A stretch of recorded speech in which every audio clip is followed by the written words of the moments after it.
Olá, eu sou a Jaque, eu sou escritora e artista e eu vim fazer hoje a resenha desse livro maravilhoso que eu recebi em parceria com a editora Pendragon.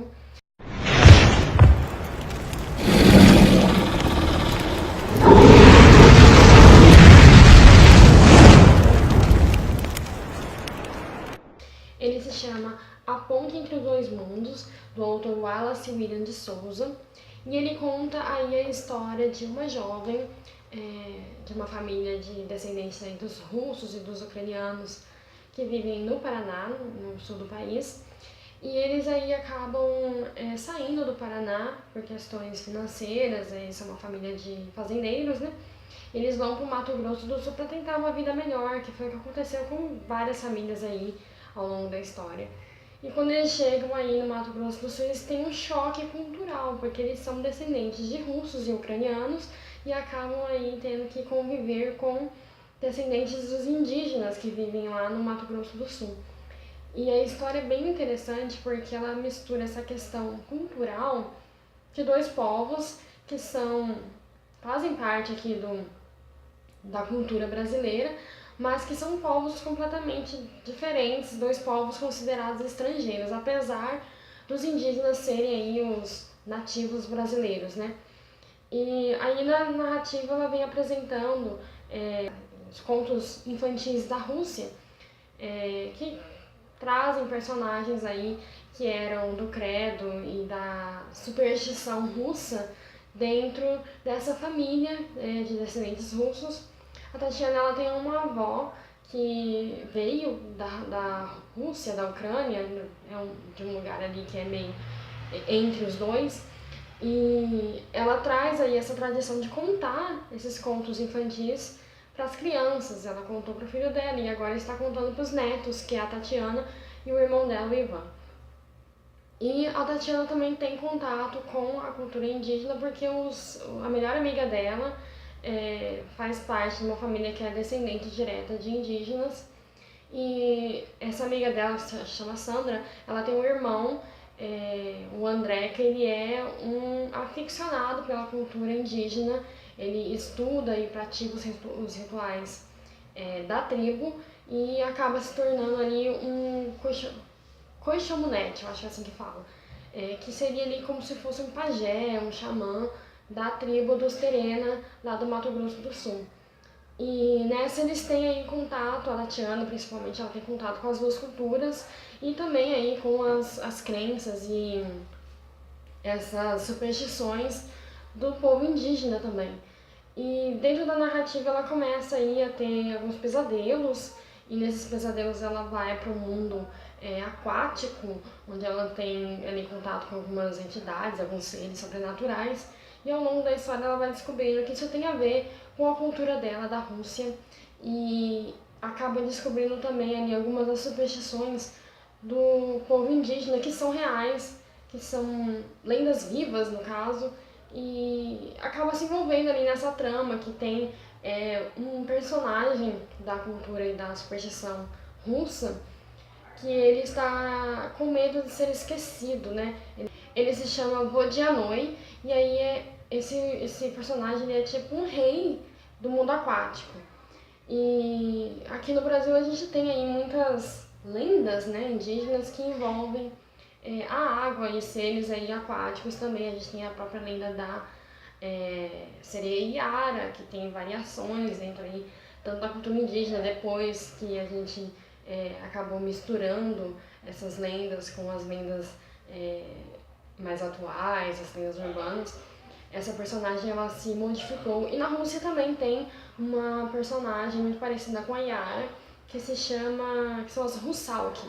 Essas Russalki são como se fossem sereias, não sereias, são mulheres que foram afogadas, que morreram ali afogadas e passam a ser entidades do mar, assim como é a Yara aqui no Brasil, nas lendas, né, indígenas do Brasil. Essa entidade, né, da Rússia, a Russalki, ela aparece também na história como uma personagem aliada ali ao vilão, nesse caso que seria o Vodianoi, e eles querem concretizar ali a presença deles no Brasil, naquela região ali do Mato Grosso do Sul. por causa da cultura indígena ali, que é muito estabelecida e ainda é cultivada, eles não conseguem ter a presença ali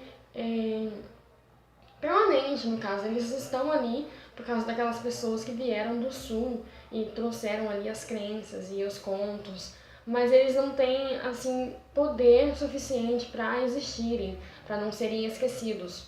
E uma coisa semelhante também acontece ali dentro da tribo indígena, que os deuses indígenas, né, os deuses ali da terra, da água e outras entidades também têm essa questão que é debatida no livro, que o povo indígena está também esquecendo a sua origem, está esquecendo as suas tradições e não cultua mais ali os deuses antigos. E rola ali uma briga entre essas duas entidades, para ver quem que é o dono ali, quem que comanda aquele pedaço ali, aquelas águas. Na cultura indígena também tem um personagem ali que é considerado o dono do rio, que se chama Elvanuno, que ele é tipo um deus da água, ele é dono daqueles rios, daquela região, e por ser um deus indígena e estar estabelecido ali estar ali num território que é de cultura indígena, ele tem mais força do que o Vodianói, que é um deus estrangeiro, ele acabou de chegar ali praticamente, né? E aí rola uma briga ali entre os dois e rola ali uma questão da personagem de saber quem ela é, se ela é russa, se ela tem que aderir ali à cultura indígena, mas tem a questão também de que nós somos brasileiros e nós também somos todas as culturas. Então eu achei bem legal esse livro porque ele trouxe toda essa questão do que é ser brasileiro, do que é a nossa cultura. Porque a gente fala que a gente é brasileiro, mas a gente também é índio, a gente também é negro, a gente também é europeu, a gente também é asiático.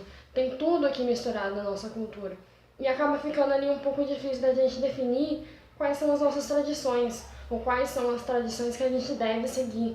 E no fim das contas ali, eu não vou falar muito do livro porque acaba estragando a surpresa, né, da história, mas acaba que a gente fica pensando realmente nessa questão da cultura, dos valores aí que todo mundo diz e que a gente percebe que estão sendo perdidos ali pelas novas gerações, a minha geração, a geração que veio depois, dessa questão de onde estão as tradições. Ninguém conta mais ali as histórias infantis, né? Os contos. Ninguém conhece mais lenda indígena, que é uma coisa que eu conheço muito porque eu sempre li, contaram essas histórias pra mim. Mas ninguém tá contando mais essas histórias para as crianças, então elas não conhecem, né? As novas gerações não têm esse contato com o que faz de nós quem nós somos.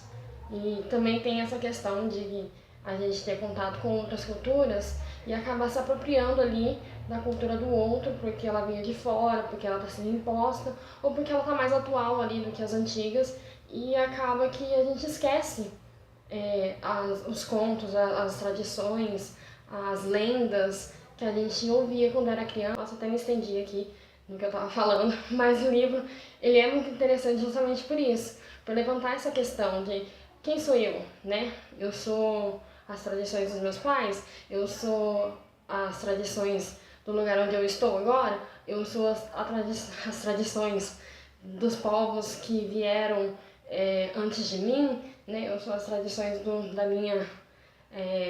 meus ancestrais, da minha árvore genealógica, eu sou exatamente quem eu sou agora, sem nenhuma referência. Ou eu devo pegar todas essas referências e misturar ali no liquidificador e ver o que vai sair.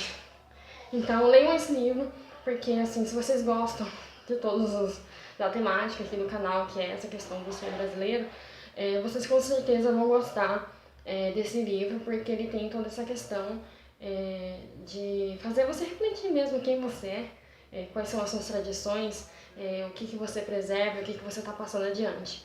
E tem também aí o plus, o que a mais, de ser uma literatura fantástica, que é o que a gente adora, que é o que faz a gente viajar e conhecer novos mundos. Então, leiam um livro, deixa aqui nos comentários quais são as tradições que você conhece aí da sua família, do lugar onde você mora ou dos seus ancestrais, que você conhece, que você segue ou que você gostaria aí de conhecer mais e de praticar e de levar adiante.